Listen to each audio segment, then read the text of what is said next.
ओम शांति। हम सब ब्राह्मण आत्माओं का मुख्य लक्ष्य क्या है? चाहे हम आत्माएं सेंटर में हैं, गृहस्थ में हैं, लौकिक में हैं, जॉब करते हैं, सेवा करते हैं, कुछ भी करते हैं, लेकिन जो भी बाबा के बच्चे कहीं भी हैं, उन सब का लक्ष्य है बाप समान बनना। और बाप समान हम तभी बन सकते हैं जब हम होली के पर्व को यथार्थ रीति मनाएंगे, उसके स्वरूप बनेंगे।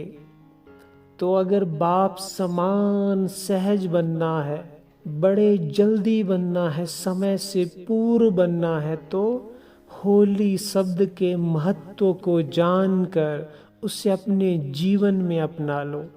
हमने होली का आध्यात्मिक रहस्य तो कई बार सुना, लेकिन बाबा कहते हैं कि ज्ञान का तभी फायदा है, ज्ञान से तभी प्राप्तियां हैं जब उसका स्वरूप बनते हो। सिर्फ चिंतन करने में, सुनाने में ही नहीं रह जाना, लेकिन उसका स्वरूप भी बनना है। तभी वो ज्ञान रतन हमारे जीवन में शक्तियां भरेंगे, हमें पावरफुल बनाएंगे और हमारी झोली को कई प्राप्तियों से भर देंगे। तो होली पर हमें क्या करना है? आज से हमें होली को अब इस तरह मनाना है कि सबसे पहले जो पास्ट में हुआ, जो इस सेकंड से पूर्व जो भी हुआ, उसे बिंदु लगा दो। और जो जो कुछ भी हमारे जीवन में बीतता जा रहा है, उसे भूलते जाओ और ऐसा सोचो किसी पूर्व जन्म की, पहले जन्म की बात है, ये तो मेरा नया जन्म है। पास्ट की बातों का चिंतन नहीं करो, ना ही किसी को सुनाओ। Past is past, past consider as a old birth, ये हमारा पुराना जन्म था। तो अब हमें क्या करना है?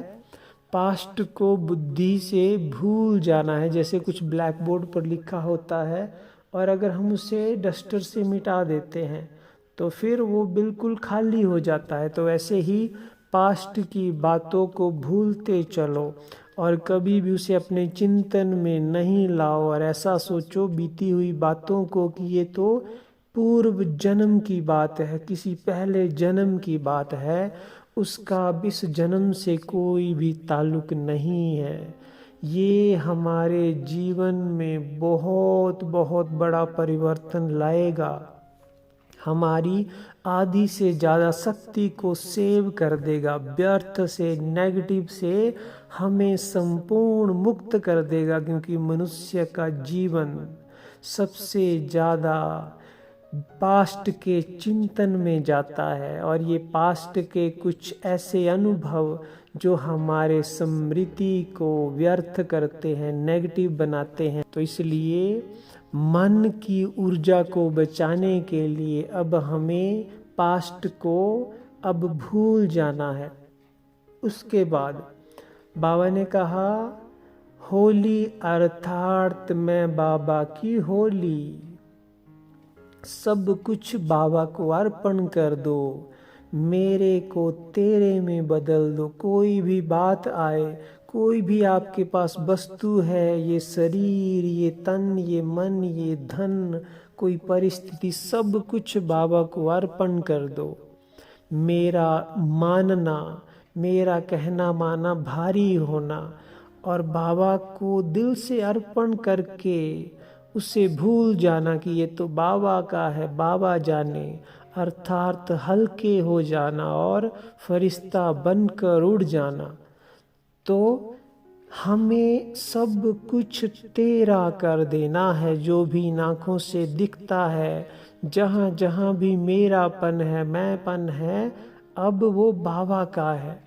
सब कुछ एक बाबा में समा दो।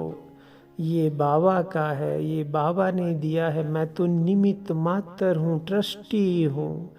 इससे हम बहुत हल्के रहेंगे। और बहुत सारी परिस्थितियों से, बातों से हम स्वतः ही ऊपर उठ जाएंगे, न्यारे बन जाएंगे। और जितना न्यारे बनेंगे उतने बाबा के समीप रहेंगे, उसके प्यारे बन जाएंगे।